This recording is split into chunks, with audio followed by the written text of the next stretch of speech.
Chú lẩu rất tìm về các thằng ấy nghe khá là á tị.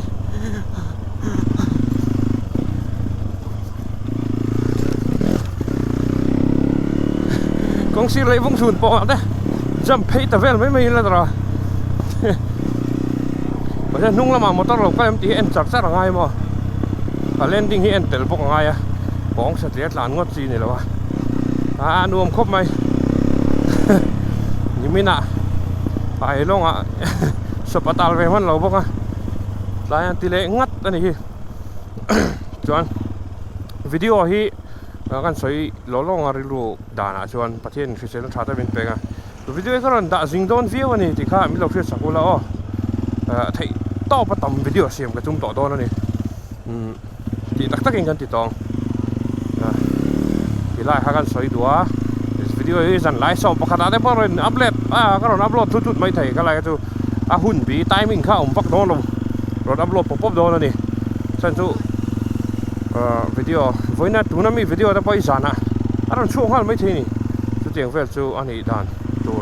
anh ấy tòng tao dễ lắm lại giọt thật lẽ xí đắng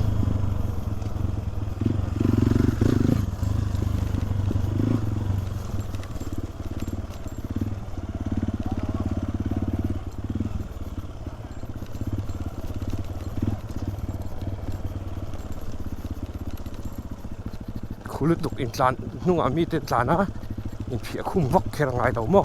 cái bài kia nó ngắm lom ti vàng cái phia khum vak kher khát trul chung đâu nè tiền tìm takin cái lại hệ scrambler ESD scrambler cái test khan cái tlan là đều ta ESD scrambler cái test khan nên cái tlan thui vak lo chỉ tới lùi khi ở sinh thiền tiệt cái này chỉ năng nung tire pressure hi anh tiên cái tiếng khẩu liên tục ấy chứ episode 2 vel đó mấy thế video ấy nó cắt bằng tao đó lo ui har sa in cái nó cần shoot về mà tôi bảo chân cái cắt vắc tao đó lo anh em mà xoay tụt chú lâu xoay chắc cái này á cái tiếng tên gì đấy rồi chân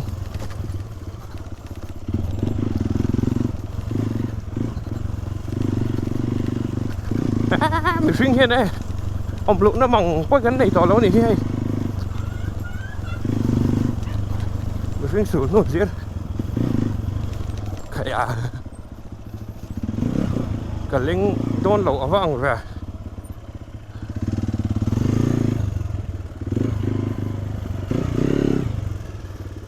ngày đâu rồi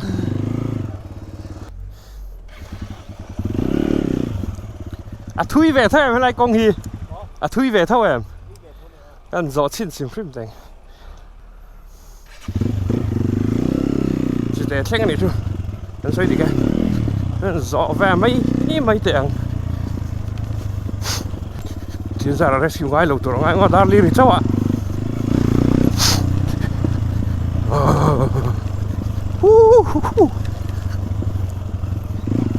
những cái episode này này rất là hi cầm tan cho anh này tan vuk là bằng truck điện cái rồi tan 47 cái rồi tan rộng mà hay mà sinh xuống nó tâm khóc mà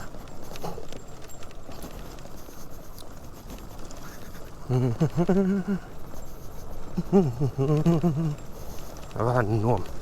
cái transform bùa hoàn tròn lóc cẳng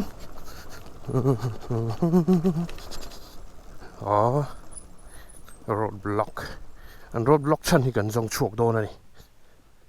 thì nó ăn lắm đi roadblock chân dòng chuộc tu tê cần nhiều and block nó chỉ là căn bag lại mảng mà JCB lê lại như han nuam tak ramin van nei tha thei tak a kha thei tlan ngai naw lo bang chuan ni da kan len kan kau thai ai chi te teng kan song ni da ta sa tlan ngai naw lo ni de ko ni boi chen ko mo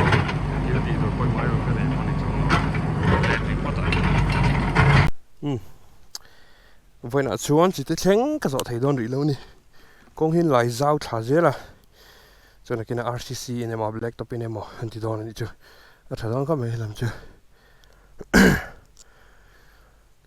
ngin zo thena cham te ren JCB kana no ne lu tu ka a si ren ze na tur pom lo in ze na turom po ni she thil pui mo ti tur po kan nei lova chu bang mi na thok lai ti buai kher kha chu ngai lova ku lai khu than mo lo ma than mo tur ring chu ju en chin me la explore pa ni mai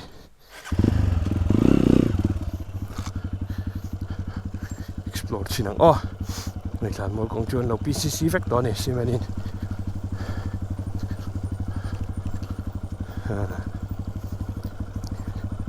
luan phalang chu mo college veng than mo al ani he oman ni he college veng than mo al chuan helai bo hi off-road chuk thala zela ei than mo en kol tu te ani dan hi a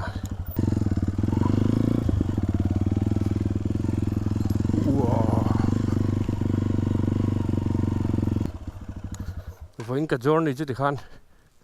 a top na a thleng chu ni deuh mai bak ka kal tum na ber chi te zu thlen thei bok si lova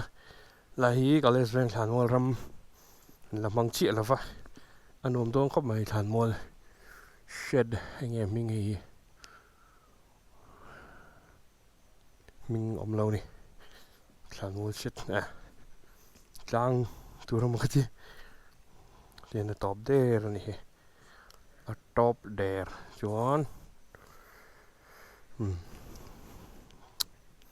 let don nai ang nôm le mai wen ju cái dạng in chak lui re reng chu lat theng ba ra ka tlan a chan chu nghe ni perek krab leng ti ka lau chun mo ka kinung hit at chẳng mà cái điang motocross tire mà đi cái cho nên nhưng mặc khop 30 psi hi 30 te 25 to 30 hi on road a cho nên normal pressure ni mà se motocross a 15 to 20 boy room ma thin 15 psi vel ka mang thin hemi trials riding ho seat nei lo ho pai cho nên 8 te a then ju mo a thep thei em hi okay ka sim tira ka pam tira apama 20 vel hamin da sakro ka te yu du thep ve te a se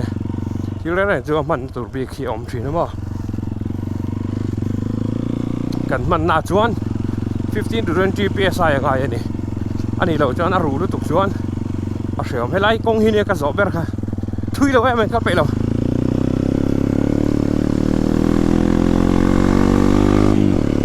thui đều zo to rom lo cho nó hậu rất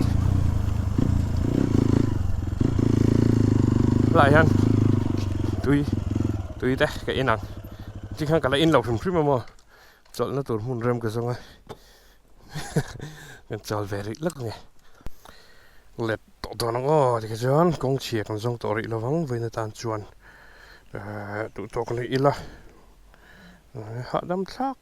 khắp mấy ni mi nè ni min lama chiết cái tóc xia nghe battery level hi là try là green clubs ni min lama ka chun zum ve thei ta si lawa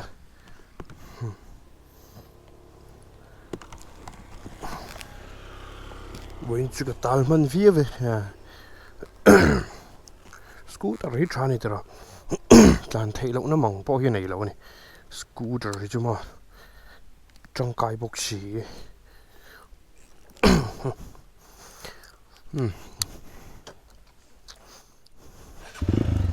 lệ tổ ô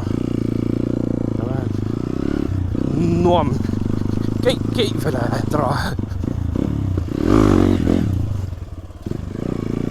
cái lên ready rồi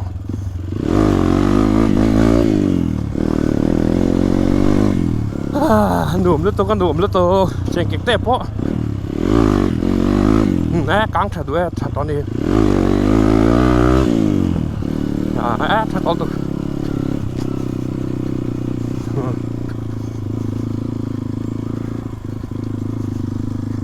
ai rồi này po này tiếng clan này chú lom về giờ mấy nhớ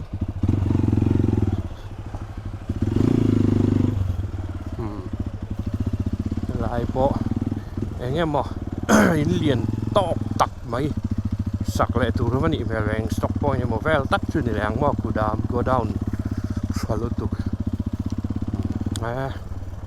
rau puya về rịp mấy ngõ cặp chứ cái speed mua đó rất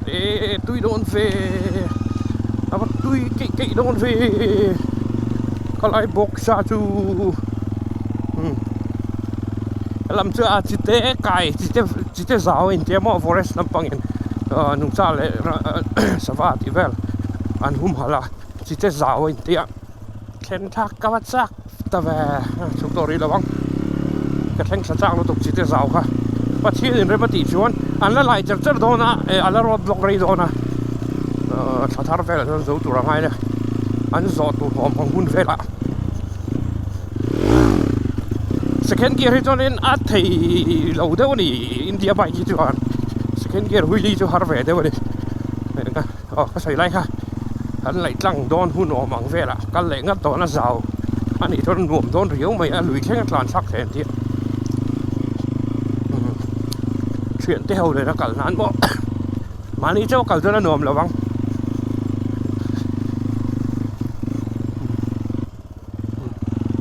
chán lò tệ cái tàn phế cho nó khủ đốn nữa tụi con suốt cắt sống hết đó mà lại kẹt con ai hen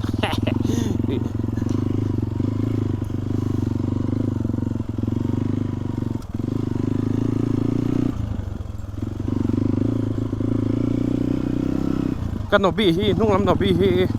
rỡ tổ luôn tụi con cái tiếng hàn phiền bắc tụt chi tàn hi thầy lại thầy lấy thầy tổ lò phiền bằng tổ lông rất tâm ngờ phiền sao véo thế đó chứ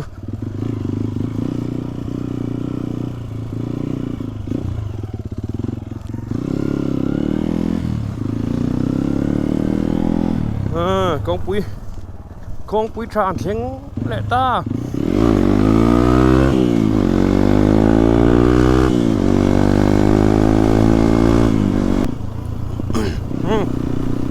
với nó tan cho nên đủ to kia là beng to rồi là lái dễ là han suy tụt tới rong chung ở lom thu cái suy tắc mèo quá cái channel hi lâu trần về thế là nó mà cần son về thế là turin hiện với bụi na video tay mình lâu share saka like khắp với mỏ like cái tầm cho YouTube algorithm here này mi homepage hay nên nghe đi ati lang về lâu thì nó mỏ like tầm nan hay chứ bike lắm bằng GNG đàn vợ cho bằng sơn mình lâu bụi về là cái in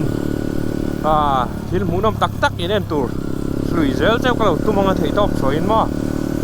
thì lại khá cái soi về tụi anh đi khi tụi tôi sống trong trung hà lộc thu soi đặc mèo cái này zona đây là zona đây là phần mal sôm dễ châu sẽ là zero lai ta zero na thiên nhiên họ tên na về châu sẽ là tỷ ha các tụi sáng là châu anh đi rank đồ này khi tụi tôi giờ vay in bye bye rồi tôi vết rồi bây đồng ai xuống châu